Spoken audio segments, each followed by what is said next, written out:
बच्चों, क्या हाल है आप सभी के। देखिए, हमने पिछले सेक्शन में बात की थी सब्स्टिट्यूशन मेथड जो इंटीग्रेशन में हमारा यूज होता है, और हमने ये सीखा था सब्स्टिट्यूशन मेथड का यूज कब किया जाता है, जब इंटीग्रेंड जो है हमारा, मतलब जिसका इंटीग्रेशन हमें करना है, वो डायरेक्ट फॉर्म के अंदर अवेलेबल नहीं है ना।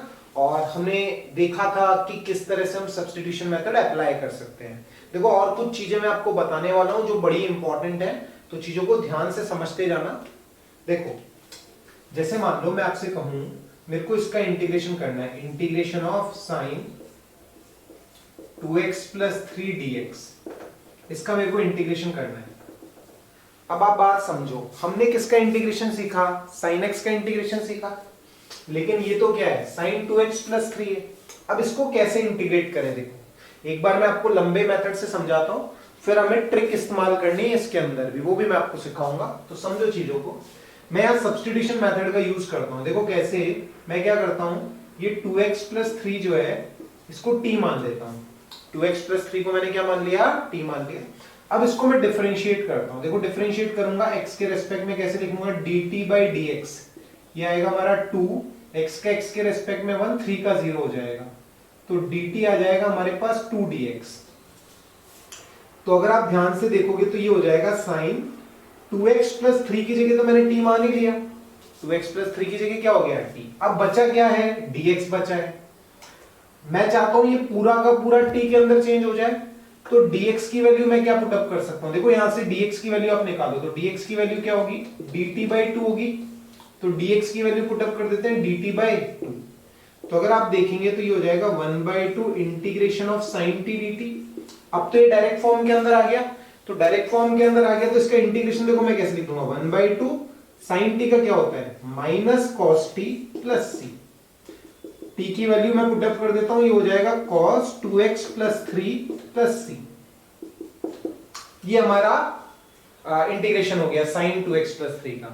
तो अब एक बात समझो, जैसे ये sin x है, sin x होता, अगर केवल sin x ही होता तो आप इसका इंटीग्रेशन कैसे करते, सिंपल आप क्या लिख देते, माइनस cos x लिख देते। तो आप एक बात समझो, ये sin x, इसको आप कैसे मानो, x की तरह मानो, कैसे मानो, x की तरह मानो। तो sin x का मैंने देखो क्या लिख दिया, minus cos x, sin x का मैंने क्या लिख दिया, माइनस cos x। इसको x की तरह मानो, ब्रेसेस के अंदर जो भी है उसको x की तरह मानो। तो sin x का क्या हो गया, माइनस cos x। x के साथ जो भी मल्टीप्लाई में आ रहा है उसे हमें कहां ले आना है, डिवाइड में ले आना है। x के साथ में जो भी मल्टीप्लाई में आ रहा है उसे हमें कहां ले आना है, डिवाइड में ले आना है ना। तो देखो क्या है, minus 1/2 cos 2x plus 3 plus c। देखो एक और मैं आपको करके बताता हूं लंबे मेथड से। देखो जैसे मान लो मेरे को इसका इंटीग्रेशन करना है, ln 2x माइनस 5 dx, इसका इंटीग्रेशन करना है ना। अब समझो बात को, ln x का इंटीग्रेशन क्या होता है, ln x का इंटीग्रेशन होता है 1/x। क्या होता है, 1/x। तो देखो पहले अपन लंबे मेथड से कर लेते हैं, कोई दिक्कत नहीं है। देखो t की वैल्यू 2x माइनस 5 को मैं क्या मान लेता हूं, t मान लेता हूं। डिफरेंशिएट करता हूं इसको dt by dx, dt by dx की वैल्यू कितनी आएगी, 2। x का x के रेस्पेक्ट में 1, माइनस 5 का 0। तो अगर आप देखेंगे तो dt आएगा आपके पास में 2 dx, dt आएगा 2 dx, या dx की वैल्यू आपके पास में कितनी हो जाएगी, dt बाई 2 हो जाएगी, dx की वैल्यू हो जाएगी dt बाई 2। अब देखो समझो बात को, ln 2x माइनस 5 को तो मैंने t मान ही लिया, dx की वैल्यू क्या होगी, dt बाई 2, dt बाई 2, ठीक है ना। dx की वैल्यू क्या हो गई, dt बाई 2। अब देखो, अब इंटीग्रेशन कर देते हैं, अब तो डायरेक्ट फॉर्म के अंदर आ गया ये, इसका सीधे फॉर्मूला मेरे को पता है। तो i बराबर क्या हो जाएगा, 1/2 ln t का 1/t, और t की वैल्यू क्या है, 2x माइनस 5 प्लस c। तो इस तरह से आप इसका इंटीग्रेशन कर सकते हैं। तो यहां भी अगर आप देखेंगे तो इसको आप वैसे देखो कि ये ln x है, तो ln x का इंटीग्रेशन देखो क्या लिखोगे आप, 1/2x माइनस 5।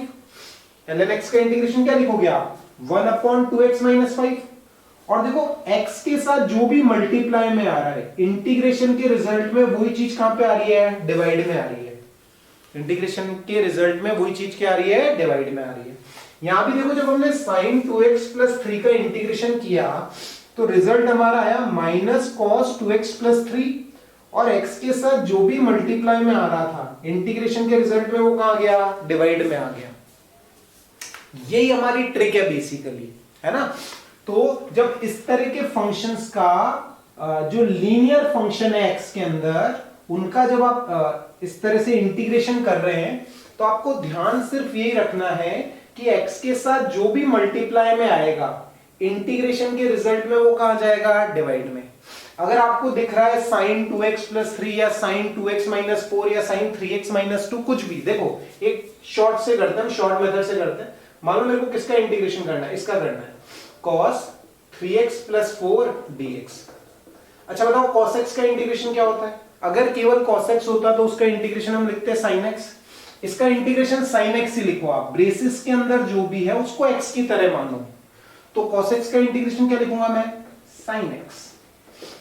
x के साथ क्या मल्टीप्लाई में आ रहा है, 3, तो इंटीग्रेशन के रिजल्ट में 3 कहां जाएगा, डिवाइड में। ये आंसर हो गया हमारा। तो कोई रॉकेट साइंस इसमें नहीं है, एक छोटी सी टेक्निक है, और उसको मैंने आपके लिए लंबे मेथड से भी करके बता दिया। लेकिन ये मेथड हमें बार बार यूज करने की जरूरत नहीं है, हमें ये ट्रिक ध्यान रखनी है बस कि x के साथ जो भी मल्टीप्लाई में आ रहा है इंटीग्रेशन के रिजल्ट में वो कहां जाएगा, डिवाइड में आ जाएगा। As simple as that. चलिए और बात करते हैं, और छोटे छोटे सवाल मैं आपको करवाता हूं। जैसे मान लो मैं आपसे कहूं integration of secant square 3x minus 4 dx। अब सोचो सीकेंड स्क्वायर x का इंटीग्रेशन क्या होता था, 10x होता था, तो इसका इंटीग्रेशन देखो क्या आएगा, 10 3x माइनस 4, और x के साथ जो भी मल्टीप्लाई में आ रहा है वो इंटीग्रेशन के रिजल्ट में कहां जाएगा, डिवाइड में। तो बड़ी सिंपल सी टेक्निक है, देखो एक लाइन में हमारा आंसर आ रहा है, तो आपको अच्छे से समझ में आनी चाहिए चीज, है ना। और भी देखो और एग्जांपल्स हम डिस्कस करते हैं इसके, कुछ स्टैंडर्ड फॉर्मूले हैं इसके, उनकी भी हम बात करते हैं। देखो जैसे मान लो मेरे को किसका इंटीग्रेशन करना है, मेरे को इंटीग्रेशन करना है मान लो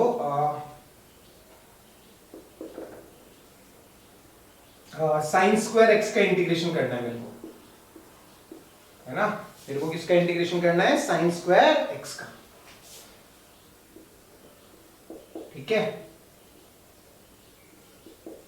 अब देखो साइन स्क्वायर एक्स का इंटीग्रेशन कैसे करेंगे हम, देखो वही बात है, साइन स्क्वायर एक्स का भी मेरे को फॉर्मूला नहीं पता, डायरेक्ट फॉर्मूला थोड़ी पता है हमें साइन स्क्वायर एक्स का, हमें साइन एक्स का इंटीग्रेशन पता है, साइन स्क्वायर एक्स का थोड़ी पता है। तो देखो मैं क्या करूंगा, समझना बात को। एक फॉर्मूला हमने सीखा था बेसिक ट्रिग्नोमेट्री के अंदर कि cos 2x की जो वैल्यू होती है वो होती है 1 माइनस 2 साइन स्क्वायर एक्स। अब ये बेसिक फॉर्मूले आपको याद होने चाहिए, cos 2x की value 1 minus 2 sine square x. तो अगर आपको ट्रिग्नोमेट्री के बारे में कम ज्ञान है तो मैंने एक बेसिक ट्रिग्नोमेट्री का लेक्चर बना रखा है जो आपको प्लेलिस्ट में बेसिक मैथमेटिक्स सेक्शन में मिलेगा, और पहला ही लेक्चर है ट्रिग्नोमेट्री के बारे में। तो वो लेक्चर आप देखिए, जो भी बेसिक बात है ट्रिग्नोमेट्री के बारे में वो सीखिए वहां से, वहीं पे ये फॉर्मूला भी करवा रखा है मैंने आपको। तो बेसिक फॉर्मूले हमें ट्रिग्नोमेट्री के आने चाहिए, हमारे क्वेश्चंस में यूज आ जाते हैं। तो यहां से देखिए साइन स्क्वायर एक्स की अगर मैं वैल्यू निकालूं तो ये आएगी 1 माइनस कॉस 2x अपॉन 2, ये साइन स्क्वायर एक्स की वैल्यू आएगी। अब देखो साइन स्क्वायर एक्स की वैल्यू मैं यहां पुटअप कर देता हूं, तो ये क्या आएगा, देखो 1 minus cos 2x upon 2 into dx, ये आएगा हमारे पास। देखो और कैसे लिख सकता हूं इसको मैं, 1/2 बाहर आ जाएगा, अंदर आएगा 1 minus cos 2x into dx।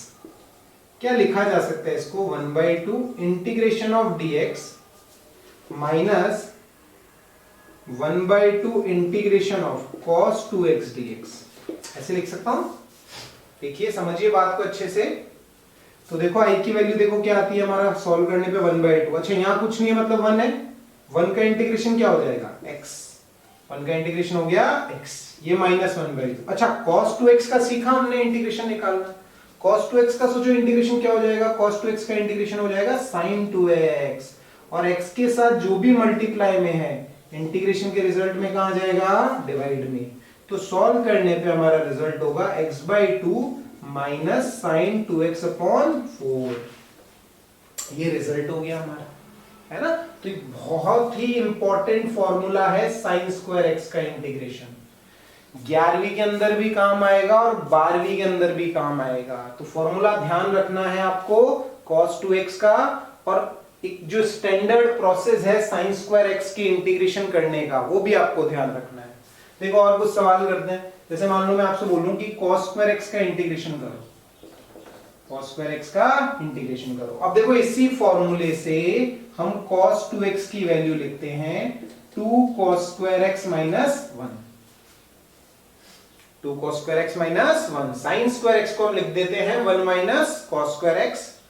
तो ये फॉर्मूला आता है। अब ये फॉर्मूले आपको ध्यान होने चाहिए, ट्रिग्नोमेट्री का लेसन इसीलिए मैंने आपको बोला कि वो देखिए अगर आपको फॉर्मूले नहीं ध्यान है तो देखो cos स्क्वायर एक्स का जो वैल्यू बनेगी वो बनेगी 1 प्लस cos 2x अपॉन 2। ये cos स्क्वायर एक्स की वैल्यू उठा के मैं यहां रख देता हूं, तो 1 plus cos 2x upon 2 into dx। अब देखो बिल्कुल वैसा ही है, i बराबर 1/2 बाहर आ जाएगा, अंदर होएगा integration of 1 plus cos 2x dx। इस तरह से हो जाएगा। अब देखिए क्या हो जाएगा, 1/2, 1 का इंटीग्रेशन हो जाएगा x, और cos 2x का इंटीग्रेशन क्या हो जाएगा, sin 2x, और x के साथ 2 मल्टीप्लाई में आ रहा है तो इंटीग्रेशन के रिजल्ट में 2 कहां आ जाएगा, डिवाइड में।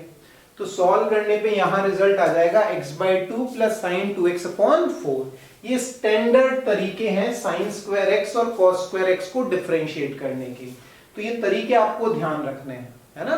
तो कोई मुश्किल सवाल नहीं है, ये छोटे छोटे से सवाल है लेकिन बहुत यूज में आने वाले हैं, आगे चल के बहुत यूज में आएंगे। आपको स्टैंडर्ड जो तरीका है वो ध्यान रखना है कि किस तरह से इंटीग्रेट किया जाता है साइन स्क्वायर एक्स को। देखो और चीजों की बात करते हैं, और कुछ सवाल करवाता हूं मैं आपको इस मेथड पे।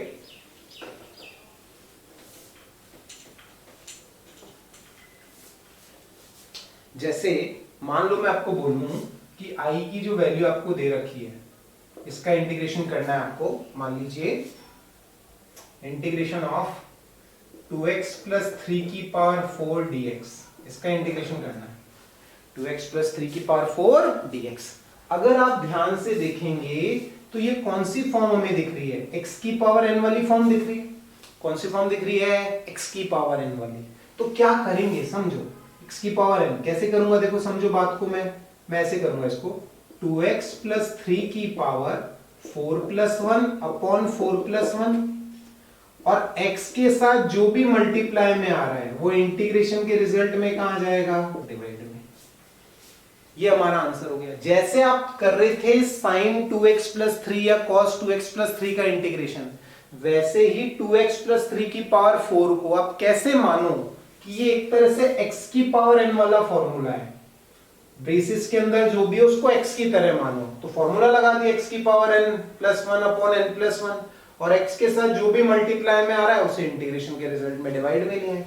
तो सॉल्व करने पे बच्चों हमें जो वैल्यू मिल जाएगी वो मिल जाएगी 1/2 2x प्लस 3 की पावर 5 अपॉन 5 प्लस 3। ये आंसर हो गया हमारा। और देखो और सवाल करते हैं। जैसे मान लो मैं आपसे बोलूं i बराबर integration of 1 upon 2x minus 3 dx, 1 upon 2x minus 3 dx, इसका इंटीग्रेशन मेरे को करना है। कैसे करूंगा सोचो, 1 अपॉन x का इंटीग्रेशन क्या होता है, ln x। 1 अपॉन x का इंटीग्रेशन क्या होता है, ln x। तो क्या कर दूंगा मैं इसको, ln 2x माइनस 3, और x के साथ 2 मल्टीप्लाई में आ रहा है तो इंटीग्रेशन के रिजल्ट में 2 डिवाइड में आ जाएगा। और देखो जैसे मान लो मैं आपसे बोलूं i बराबर, आपको इंटीग्रेशन करना है मान लो 3x प्लस 4 की पावर 5, इसका इंटीग्रेशन करना है। बिल्कुल ऐसा ही है। देखो कैसे करूंगा सोचो, i बराबर x की पावर n वाला फॉर्मूला लगाऊंगा। कैसे लिखूंगा, देखो 3x प्लस 4 की पावर 5 प्लस 1 अपॉन 5 प्लस 1, और x के साथ मल्टीप्लाई में आ रहा है 3, तो इंटीग्रेशन के रिजल्ट में 3 कहां आ जाएगा, डिवाइड में। ये आंसर आ गया हमारा। और देखो और कुछ सवाल करते हैं। जैसे मान लो मैं आपसे कहूं i बराबर, इसका इंटीग्रेशन करना है, मान लो sec 2x plus 3 tan 2x plus 3 dx। Integration of sec x tan x, integration of sec x tan x। अब सोचो integration of sec x tan x, तो किसका डिफरेंशिएशन होता था? ये sec x का होता था, तो इसका रिजल्ट देखो क्या आएगा, sec 2x + 3 + c, और x के साथ 2 मल्टीप्लाई में आ रहा है, तो इंटीग्रेशन के रिजल्ट में 2 कहां जाएगा? डिवाइड में आ जाएगा, है ना। आप चाहो तो इसको डिफरेंशिएट करके देख लो, वापस यही आ जाएगा, है ना। sec x का क्या होता है? sec x tan x, x के साथ जो मल्टीप्लाई में आ रहा है, डिफरेंशिएट करोगे तो इनटू 2 आएगा, तो 2 से 2 कैंसिल हो जाएगा, तो यही वाली फॉर्म आ जाएगी हमारी। तो आप चेक भी कर सकते हो कि आपके इंटीग्रेशन का रिजल्ट सही है या गलत। जो भी रिजल्ट आ रहा है आपका, उसको वापस डिफरेंशिएट करके देख लो, आपकी पुरानी वाली फॉर्म क्या हो जाएगी? ऑब्टेन हो जाएगी। तो ये जो बेसिक इंटीग्रेशन है बच्चों, ये हमें करने आने चाहिए, इनको हल्के में नहीं लेना है, बहुत यूज में आने वाला है इंटीग्रेशन हमारे। इसके बिना मतलब फिजिक्स पॉसिबल ही नहीं है, इसके बिना कर ही नहीं पाएंगे हम सब कुछ भी। तो इंटीग्रेशन के जो भी फॉर्मूले हैं, जो भी टेक्निक्स मैंने आपको सिखाई, वो चीजें आपको अच्छे से समझ में आनी चाहिए। अगर एक बार में आपको नहीं भी समझ में आई है तो वापस इस लेक्चर को गो थ्रू कीजिए, वापस चीजों को देखिए, लेकिन सारी चीजें दिमाग के अंदर सेट कीजिए, है ना। तो देखो बच्चों, हमने बात कर ली इनडेफिनेट इंटीग्रेशन के बारे में। इनडेफिनेट इंटीग्रेशन में कुछ फॉर्मूले मैंने आपको याद करवाए, साथ ही साथ हमने एक इंपॉर्टेंट मेथड सीखा जो था हमारा सब्स्टिट्यूशन मेथड। देखो बच्चों, अब हम बात करने वाले हैं डेफिनेट इंटीग्रेशन की, है ना। जैसे मैंने आपको स्टार्टिंग में बताया था कि इनडेफिनेट इंटीग्रेशन क्या होता है, जिसमें इंटीग्रेशन का जो रिजल्ट है वो एक कांस्टेंट c से क्या करता है? वेरी करता है। और हमने ये भी चर्चा की थी वो कांस्टेंट c क्यों लगाते हैं हम, ये भी बात हमने की थी। अब हम बात करने वाले हैं देखो बच्चों डेफिनेट इंटीग्रेशन की। देखो जैसे इसके नाम से ही पता लग रहा है डेफिनेट इंटीग्रेशन। डेफिनेट इंटीग्रेशन मतलब यहां पर इंटीग्रेशन का जो रिजल्ट होता है वो क्या होती है? डेफिनेट वैल्यू होती है। इनडेफिनेट इंटीग्रेशन जैसा नहीं है ये, जिसमें इंटीग्रेशन का रिजल्ट एक कांस्टेंट से वेरी कर रहा है। यहाँ पे इंटीग्रेशन का जो रिजल्ट होता है हमारा, वो क्या होता है? एक फिक्स रिजल्ट होता है, और वो फिक्स रिजल्ट एक फिजिकल क्वांटिटी को भी रिप्रेजेंट करता है। उसकी भी चर्चा हम करेंगे, उसके बारे में भी हम बात करेंगे कि वो फिक्स रिजल्ट क्या रिप्रेजेंट करता है। चलो पहले बेसिक सी बातें सीखते हैं हम डेफिनेट इंटीग्रेशन के बारे में। अच्छा, पहली बात, जैसे मान लो आपको ये दे रखा है x² dx। अब जो बच्चों डेफिनेट इंटीग्रेशन होता है वहां पे हम क्या मेंशन करते हैं? लोअर लिमिट और अपर लिमिट मेंशन करते हैं, है ना। ये हमारी क्या कहलाती है? लोअर लिमिट, और ये हमारी कहलाती है अपर लिमिट। तो डेफिनेट इंटीग्रेशन में इस तरह से हम लोअर लिमिट और अपर लिमिट क्या करते हैं? मेंशन करते हैं। अब देखो इसको कैसे सॉल्व करते हैं हम, समझना बात को। x² का इंटीग्रेशन आप सभी जानते हैं क्या होता है? x³ 3। x की पावर n वाला फॉर्मूला लगाया हमने। इंटीग्रेशन हमें कहां से कहां तक करना है? x बराबर 2 से x बराबर 4 तक। x बराबर 2 से x बराबर 4 तक हमें क्या करना है? इंटीग्रेशन करना है। तो देखिए i की वैल्यू क्या आएगी, समझिएगा ध्यान से। अब ये लोअर लिमिट, ये अपर लिमिट। अब ये लिमिट जो है वो इंटीग्रेशन के रिजल्ट में हम कैसे पुट करते हैं, समझना बात को। अपर लिमिट इसकी 4 है, तो आप x की जगह क्या रख दो? 4 रख दो। तो क्या आएगा? 4³ 3, बीच में लगाओ माइनस।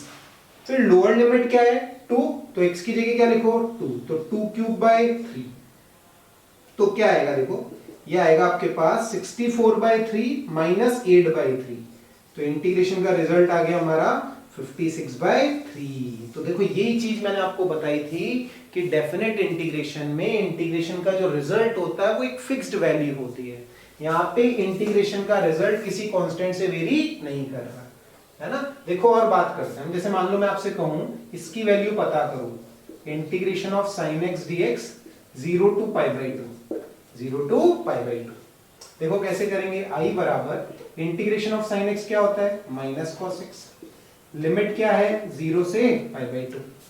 लिमिट क्या है? 0 से π/2। तो सॉल्व कर लेते हैं। देखो i बराबर माइनस, ये आ जाएगा cos π/2 minus cos 0, cos π/2 minus cos 0। तो i बराबर क्या आएगा? माइनस cos π/2 कितना होता है? 0, cos 0 कितना होता है? 1। सॉल्व करने पे i की वैल्यू +1। तो डेफिनेट इंटीग्रेशन देखिए कितना सिंपल है। मेन चीज ये है कि एक लिमिट लगाना आपको सीखनी है, बाकी सारी चीजें तो बिल्कुल वैसी है। लिमिट कैसे लगाएंगे, पहले x की जगह लिखेंगे π/2, बीच में लगाएंगे माइनस और फिर x की जगह 0 लिख देंगे, ऐसे लोअर लिमिट अप्लाई कर देंगे। देखो और फॉर्मूले देखो, जैसे मान लो मैं आपसे कहूं आपको इंटीग्रेशन करना है i बराबर इंटीग्रेशन ऑफ 2x + 3dx, इसका इंटीग्रेशन करना है। देखो कैसे करोगे, और लिमिट में ले लेता हूं 0 से 4, i बराबर देखो क्या आएगा, ये आएगा 2x का x²/2, 3 का इंटीग्रेशन 3x, लिमिट है हमारी 0 to 4, ये 2 से ये 2 कैंसिल हो जाएगा। देखो लिमिट अप्लाई करते हैं, i बराबर x की वैल्यू 4 है, देखो 4 का स्क्वायर प्लस 3 × 4, बीच में लगाएंगे माइनस, ये अपर लिमिट पुटअप करी मैंने पहले, है ना, x की जगह मैंने पुटअप किया 4, यहां भी और यहां भी, ये मेरी अपर लिमिट मैंने पुटअप करी। अब बीच में क्या लगाना है, माइनस, फिर x की जगह लोअर लिमिट लगानी है। देखो लोअर लिमिट कैसे लगाऊंगा, x² 0 प्लस 3 × 0, ये भी 0, ये लोअर लिमिट लगाई। तो अपर लिमिट को ऐसे ब्रेसेस में रख लिया, बीच में माइनस लगा के लोअर लिमिट को भी ऐसे ब्रेसेस में मैंने रख दिया। तो इंटीग्रेशन का रिजल्ट जो है वो अब हम कैलकुलेट कर सकते हैं। बताओ इंटीग्रेशन का रिजल्ट क्या आ जाएगा, इंटीग्रेशन का रिजल्ट आ जाएगा बच्चों हमारा 16 + 12, ये आ जाएगा 28 - 0, ये आंसर हो गया हमारा। तो बच्चों इस तरह से हम डेफिनेट इंटीग्रेशन सॉल्व कर सकते हैं। मेन चीज बस एक नई चीज जो आपने सीखी वो ये सीखी कि इसमें हम लोअर लिमिट और अपर लिमिट क्या करते हैं, अप्लाई करते हैं। तो बच्चों इस तरह से आप डेफिनेट इंटीग्रेशन सॉल्व कर सकते हो, है ना। समझने वाली बात सिर्फ इतनी सी है यहाँ पे कि हमें अपर लिमिट और लोअर लिमिट कैसे अप्लाई करनी है। अब देखो जैसे हमने डिफरेंशिएशन का ज्योमेट्रिकल मीनिंग देखा था कि जो हमारा dy/dx है वो क्या रिप्रेजेंट करता है, कर्व के किसी पॉइंट पर खींची गई टेंजेंट के स्लोप को कौन रिप्रेजेंट करता है, dy/dx रिप्रेजेंट करता है ना। वैसे ही देखो बच्चों ये जो डेफिनेट इंटीग्रेशन में हमें एक डेफिनेट वैल्यू मिल रही है, इस डेफिनेट वैल्यू का भी कुछ मतलब है। अब क्या मतलब है उसकी चर्चा हम करने वाले हैं कि डेफिनेट वैल्यू किस चीज को रिप्रेजेंट करती है। मतलब हम समझने वाले हैं geometrical interpretation of definite integration. चलो उसकी चर्चा करते हैं हम कि क्या ये रिप्रेजेंट करता है, ज्योमेट्रिकल इंटरप्रिटेशन इसका क्या होता है। समझिएगा बात को।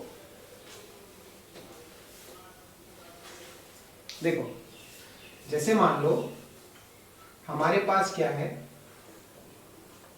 कोई फंक्शन है y = fx, हमारे पास क्या है, कोई फंक्शन है इस तरह का, मान लीजिए ये कोई फंक्शन हो गया, है ना। अच्छा बहुत बढ़िया। अब मेरे को क्या करना है, समझिएगा बात को, मेरे को x = x1 और ये वाला पॉइंट जो है वो है हमारा x = x2। मेरे को ये जो पोर्शन है पूरा, मतलब ये जो शेडेड पोर्शन है ये वाला, इस पूरे शेडेड पोर्शन का मेरे को एरिया कैलकुलेट करना है। क्या कैलकुलेट करना है, शेडेड पोर्शन का एरिया मुझे कैलकुलेट करना है। अच्छा चलिए समझते हैं बात को, एरिया कैसे कैलकुलेट करें। देखो समझो बात को, मैं क्या कंसिडर करता हूं। देखो मैंने जब आपको इंटीग्रेशन स्टार्ट किया था तो मैंने आपको समझाया था कि इंटीग्रेशन का बेसिक मीनिंग होता है चीजों को जोड़ना, चीजों को जोड़ना, छोटी छोटी चीजों को मिलाकर एक बड़ी चीज बनाना। ये किसका मतलब होता है, इंटीग्रेशन का मतलब होता है। इंटीग्रेशन बेसिकली यूज इसलिए आता है कि हमें छोटी छोटी चीजों को जोड़कर जब एक बड़ी चीज बनानी है तो हम किसका यूज करते हैं, इंटीग्रेशन का यूज करते हैं। अब देखो मैं क्या करता हूं, समझो बात को, मैं क्या करता हूं, यहां से x दूरी पर एक स्ट्रिप कंसिडर करता हूं, एक रेक्टेंगुलर स्ट्रिप ABCD मैंने कंसिडर की, जिसकी विड्थ कितनी है, dx है, जिसकी विड्थ कितनी है, dx। dx आपको पता है बहुत छोटा सा है ना, बहुत छोटा सा हमारा क्या है, dx है।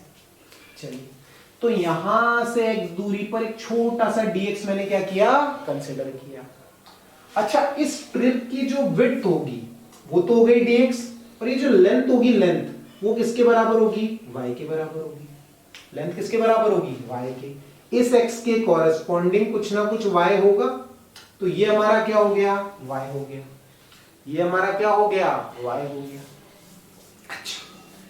अच्छा, अब ये जो स्ट्रिप है बच्चों हमारी, ये है चमत्कारी स्ट्रिप। कैसी स्ट्रिप है ये, चमत्कारी स्ट्रिप है। चमत्कारी से मेरा मतलब क्या है कि ये स्ट्रिप जो है वो अपनी लेंथ को क्या कर सकती है, चेंज कर सकती है। ये स्ट्रिप अपनी लेंथ को क्या कर सकती है, चेंज कर सकती है। अगर इस स्ट्रिप को मैं यहां रख दूंगा तो ये स्ट्रिप अपनी लेंथ को क्या कर लेगी, बढ़ा लेगी। इस स्ट्रिप को अगर मैं यहां रख दूंगा तो ये स्ट्रिप अपनी लेंथ को क्या कर लेगी, कम कर लेगी। मैं यहां रख दूंगा तो ये स्ट्रिप अपनी लेंथ को क्या कर लेगी, बढ़ा देगी। मतलब अगर इस स्ट्रिप को हम यहां से यहां ले जाएं तो ये अपनी लेंथ में क्या कर सकती है, एडजस्टमेंट कर सकती है। इस तरह की चमत्कारी स्ट्रिप है हमारी, ऐसे मानो आप। अब सोचो, अब देखो मेरे को क्या करना है, मेरे को x बराबर x1 से x बराबर x2 के बीच का एरिया पता करना है। x बराबर x1 से x बराबर x2 के बीच का मेरे को क्या पता करना है, एरिया। अच्छा, ये जो रेक्टेंगुलर स्ट्रिप है एबीसीडी, इसका एरिया क्या होगा, देखो area of rectangular strip A B C D, इसका एरिया छोटा सा एरिया होगा, इसलिए मैं इसको डीए बोल देता हूं। इसलिए मैं इसको क्या बोल देता हूं, डीए। अच्छा सोचो, रेक्टेंगुलर स्ट्रिप है, ये लेंथ है y, ये विड्थ है dx, तो इसका डीए क्या लिख दूं, ऐसे लिख दूं y dx। डीए क्या हो जाएगा इसका, y dx। इसका एरिया क्या हो गया, y dx हो गया। चलो बहुत बढ़िया, एरिया आपको समझ में आया। डीए की वैल्यू हो गई y dx। और बातें समझते हैं, देखो अब मेरे को क्या करना है, x बराबर x1 से x बराबर x2 के बीच का एरिया कैलकुलेट करना है। सोचो, अगर ये जो x बराबर x1 और x बराबर x2 के बीच का एरिया है, इसको मैं बहुत छोटे छोटे पार्ट्स में तोड़ दूं। मान लो मैं इस एरिया के इनफाइनाइट टुकड़े कर दूं। कितने टुकड़े कर दूं इस एरिया के, इनफाइनाइट टुकड़े कर दूं। x बराबर x1 और x2 के बीच का जो एरिया है उसके मैं इनफाइनाइट टुकड़े कर दूं। ऐसे इस एरिया को इनफाइनाइट स्ट्रिप्स में तोड़ दूं, ऐसे ऐसे इसी पतली पतली पतली पतली बहुत सारी स्ट्रिप्स के अंदर मैं तोड़ दूं और उन सारी स्ट्रिप्स के एरिया को ऐड कर दूं, तो मेरे को x बराबर x1 से x बराबर x2 के बीच का शेडेड पोर्शन का टोटल एरिया मिल जाएगा। समझिएगा बात को, x बराबर x1 और x2 के बीच का जो एरिया, उसको ऐसे मैंने पतली पतली इनफाइनाइट स्ट्रिप्स में क्या कर दिया, तोड़ दिया। और उन सारी स्ट्रिप्स के एरिया को अगर मैं जोड़ दूं तो ये शेडेड पोर्शन का जो एरिया है वो कैलकुलेट हो जाएगा। और जोड़ने का काम कौन करता है, जोड़ने का काम करता है हमारा अपना इंटीग्रेशन। तो ये तो एक पतली सी स्ट्रिप का एरिया है। आपको एरिया कहां से कहां तक जोड़ना है, आपको एरिया जोड़ना है x बराबर x1 से x बराबर x2 के बीच का। तो आप जोड़ोगे कैसे, जोड़ने का काम कौन करेगा, हमारा सांप करेगा, हमारा इंटीग्रेशन करेगा जोड़ने का काम। और कहां से कहां तक जोड़ना है आपको, x बराबर x1 से x बराबर x2। तो इससे जो वैल्यू आपको मिलेगी वो क्या रिप्रेजेंट करेगी, इसके एरिया को क्या करेगी, रिप्रेजेंट करेगी। तो डेफिनेट इंटीग्रेशन बेसिकली किसको रिप्रेजेंट करता है, एरिया अंडर द कर्व को क्या करता है, रिप्रेजेंट करता है। देखो मैं एक एग्जांपल से समझाता हूं आपको और क्लैरिटी आएगी आपको, और बहुत अच्छा लगेगा, क्लैरिटी आएगी आपको तब। समझो बात को, जैसे मान लो मैं आपसे कहूं कि ऐसे कोई स्ट्रेट लाइन है, y बराबर x कोई स्ट्रेट लाइन है, और मैं आपसे कहूं मान लो कि x बराबर 0 से x बराबर 2 के बीच का ये वाला एरिया कैलकुलेट करो। एक ट्राइंगल बनेगा, तो सोचो जब x की वैल्यू 2 होगी तो y की वैल्यू भी क्या होगी, 2 होगी। तो मैं अपने जनरल तरीके से पहले एरिया कैलकुलेट करता हूं। आपको पता है ये क्या बन रहा है, एक ट्राइंगल बन रहा है, और ट्राइंगल का एरिया क्या होता है, हाफ बेस इनटू हाइट होता है। तो एरिया क्या लिखूंगा बताओ, इस शेडेड पोर्शन का अपने नॉर्मल तरीके से, हाफ बेस, बेस कितना है 2, हाइट भी कितनी है 2, तो एरिया कितना है, 2 आ गया, 2 यूनिट्स, एरिया आ गया हमारा 2 यूनिट्स। अब यही एरिया मैं आपको डेफिनेट इंटीग्रेशन से कैलकुलेट करके बताता हूं। देखो हमने क्या सीखा, एरिया निकालने का फॉर्मूला। एरिया निकालने का फॉर्मूला है integration of y dx, x बराबर x1 से x बराबर x2। तो देखो कैसे एरिया निकालूंगा मैं, देखो integration of y dx, x बराबर x1 से x बराबर x2, ये फॉर्मूला है हमारा। अब देखो y की वैल्यू क्या है, y बराबर क्या है x, y बराबर है x, dx। अब कहां से कहां तक का एरिया आपको निकालना है? x बराबर 0 से 2 के बीच का निकालना है, तो इसको कहां से कहां तक इंटीग्रेट करो? x बराबर 0 से x बराबर 2 तक इंटीग्रेट करो, है ना? x बराबर 0 से 2 तक इसको क्या कर दो? इंटीग्रेट करो। इंटीग्रेट देखो x की वैल्यू क्या है? x का इंटीग्रेशन होएगा x स्क्वायर बाय 2 और लिमिट होगी आपकी 0 टू 2। अप्लाई कर दो लिमिट, क्या आएगा देखो? 2 स्क्वायर बाय 2, x की value 2, upper limit put up करी 2 स्क्वायर बाय 2, बीच में लगाया माइनस 0 स्क्वायर बाय 2। सॉल्व करने पे वैल्यू कितनी आई? 2। 4 बाय 2 ये 0। तो देखो ना, नॉर्मल तरीके से भी आपने एरिया कितना निकाला था? 2, और डेफिनेट इंटीग्रेशन से देखो बच्चों, और कुछ एग्जांपल्स की बात करते हैं हम डेफिनेट इंटीग्रेशन में। देखो समझो बात को अच्छे से। जैसे मान लो मैं आपसे कहूं कि हमारे पास इस तरह से एक रेक्टेंगल है जिसकी लेंथ है L और जिसकी विड्थ कितनी है? B है ना? अच्छा, ये पॉइंट जो होगा ये होगा x इक्वल्स टू 0। इस पॉइंट के कोऑर्डिनेट हो जाएंगे x इक्वल्स टू L, है ना? L, 0 हो जाएंगे। अब समझो बात को, मान लो मेरे को क्या करना है? इस रेक्टेंगल का एरिया कैलकुलेट करना है। अच्छा, नॉर्मल तरीके से हम जानते हैं एरिया जो होगा वो L इंटू बी होगा, लेंथ इंटू ब्रेड्थ, ये हमारा रेक्टेंगल का एरिया होगा। अब मेरे को ये एरिया डेफिनेट इंटीग्रेशन का यूज करके पता करना है, तो मैं क्या करता हूं? देखो, यहां से x दूरी पर dx विड्थ की एक स्ट्रिप ले लेता हूं। ऐसे मैंने dx विड्थ की क्या ले ली? स्ट्रिप ले ली। अच्छा बताओ, dx विड्थ की स्ट्रिप का एरिया कितना होगा? dA। ये वाली लेंथ कितनी होगी? देखो b, और ये है dx, तो dA की वैल्यू मैं लिखूंगा b dx। पतली सी स्ट्रिप का जो एरिया हो गया बच्चों, वो कितना हो गया? b dx हो गया। चलो, अब मुझे क्या करना है? 0 से L के बीच में ये जो शेडेड पोर्शन का एरिया वो मेरे को कैलकुलेट करना है। तो हम जानते हैं वो जो एरिया होगा वो कैसे लिखा जाएगा? Integration of b dx। अच्छा बताओ, ये स्ट्रिप्स जो है वो आपको कहां से कहां तक जोड़नी है? x इक्वल्स टू 0 से x इक्वल्स टू L तक जोड़नी है। तो इसको कहां से कहां तक इंटीग्रेट मैं कर दूं? x इक्वल्स टू 0 से x इक्वल्स टू L तक। तो a बराबर b, अंदर रह जाएगा dx का इंटीग्रेशन हो गया x, आगे कुछ नहीं है, तो इसका इंटीग्रेशन हो गया x। लिमिट है 0 से L, लिमिट अप्लाई कर दो b L माइनस 0, तो कितना आ गया? देखिए एरिया L इंटू बी तो आ गया, और नॉर्मल मेथड से भी इतना ही आ रहा था। तो देखिए कितनी एक शानदार चीज है डेफिनेट इंटीग्रेशन की।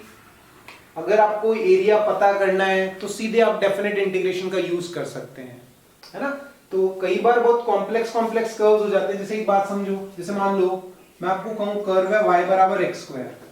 y बराबर x स्क्वायर कर्व कैसा होता है? इस तरह का पैराबोला होता है, देखो, है ना? पैराबोला के बारे में स्टडी कर रखी है हमने अपने पिछले लेसन्स में। मान लो मैं आपसे बोलूं x इक्वल्स टू 0 से x इक्वल्स टू 2 के बीच का ये एरिया निकालो। अब इस वाले एरिया को निकालने के लिए किसका यूज करना पड़ेगा आपको? डेफिनेट इंटीग्रेशन का, क्योंकि नॉर्मल तरीके से तो निकाल नहीं पाएंगे हम एरिया, कोई फॉर्मूला हमें पता नहीं है। कैसे निकालूं इसका एरिया? देखो क्या करूंगा, देखो सिंपल। एरिया क्या है? Integration of y dx। Formula आपको ध्यान रखना है, x बराबर x1 से x बराबर x2, ये एरिया निकालने के काम आता है। अब देखो y की वैल्यू क्या है? देखो y की वैल्यू है x स्क्वायर, तो x स्क्वायर dx, और कहां से कहां तक का एरिया पता करना है? 0 से 2 तक का, तो कहां से कहां तक इंटीग्रेट कर दो? 0 से 2 तक इंटीग्रेट कर दो। तो एरिया देखो क्या आएगा? देखो इंटीग्रेशन हो जाएगा x क्यूब बाय 3, और लिमिट आपकी हो जानी है 0 से 2, तो क्या आ जाएगा एरिया? देखो एरिया आ जाएगा 2 cube by 3 minus 0 cube by 3, तो आंसर आ जाएगा 8 बाय 3। तो ये कितना शानदार मेथड है एरिया निकालने के लिए। एकदम फील करो आपकी, हाँ यार कुछ चीज सीखी है आज हमने, तो आपको इंटरेस्ट आएगा सब्जेक्ट के अंदर, है ना? तो डेफिनेट इंटीग्रेशन की ये एप्लीकेशन है कि डेफिनेट इंटीग्रेशन में जो फिक्स्ड वैल्यू हमें मिलती है वो किसको रिप्रेजेंट करती है? कर्व एक्स एक्सिस और x बराबर 0 टू x बराबर 2 के बीच के एरिया को डेफिनेट इंटीग्रेशन हमारा क्या कर रहा है? रिप्रेजेंट कर रहा है ना? मतलब जैसे इस कर्व में जो डेफिनेट इंटीग्रेशन की फिक्स्ड वैल्यू आई उसने किसको रिप्रेजेंट किया? कर्व एक्स एक्सिस और x बराबर 0 से x बराबर 2 के बीच के एरिया को क्या किया? रिप्रेजेंट किया। डेफिनेट इंटीग्रेशन आगे बच्चों रेक्टिलिनियर मोशन में भी हमारा बहुत काम आने वाला है। काम क्यों आने वाला है? क्योंकि क्या होता है, जब हम डिफरेंट डिफरेंट फिजिकल क्वांटिटीज के बीच में कर्व बनाते हैं तो कर्व के बीच का जो एरिया होता है वो भी हमें कोई दूसरी फिजिकल क्वांटिटी देता है। जैसे फॉर एग्जांपल मैं आपको कहूं, अगर वेलोसिटी और टाइम के बीच में हम कर्व बनाएं तो वेलोसिटी टाइम कर्व के बीच का जो एरिया होता है वो किसे रिप्रेजेंट करता है? डिस्प्लेसमेंट को रिप्रेजेंट करता है। उसकी चर्चा हम करेंगे रेक्टिलिनियर मोशन के अंदर। वैसे ही अगर मैं फोर्स और डिस्प्लेसमेंट के बीच में कर्व बनाऊं तो फोर्स और डिस्प्लेसमेंट कर्व के बीच का जो एरिया होता है वो किसे रिप्रेजेंट करता है? वर्क डन को रिप्रेजेंट करता है। वैसे ही अगर मैं मोमेंटम और टाइम के बीच में कर्व बनाऊं, अगर मैं किसके बीच में कर्व बनाऊं? मोमेंटम और टाइम के बीच में कर्व बनाऊं या फोर्स और टाइम के बीच में कर्व बनाऊं, तो फोर्स टाइम कर्व का जो एरिया होता है वो चेंज इन मोमेंटम को रिप्रेजेंट करता है। चलो ये चर्चा तो हम बाद में करेंगे। आपको बेसिक मीनिंग समझ में आना चाहिए कि डेफिनेट इंटीग्रेशन किस तरह से सॉल्व किया जाता है और ज्योमेट्रिकली ये क्या रिप्रेजेंट करता है। ये चीजें अभी हमारे लिए इंपॉर्टेंट है।